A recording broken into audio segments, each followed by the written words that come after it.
یه شانه‌ات را دیر آورده، سرم را باد برد. خشت خشت و آجر آجر، پیکرم را باد برد.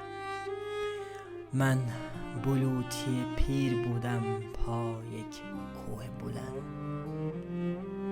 نیمم آتش سو، نیم دیگر را باد برد.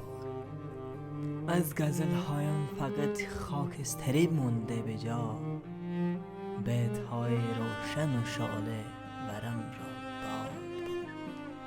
آه ای گنجشک‌های مضطرب، شرمنده‌ام، لعنتان بر شانه‌های لاغرم را باد برد. بال کوبیدم قفس را بشکنم، سر گذشت وا نشد، بدتر از آن بال و پرم را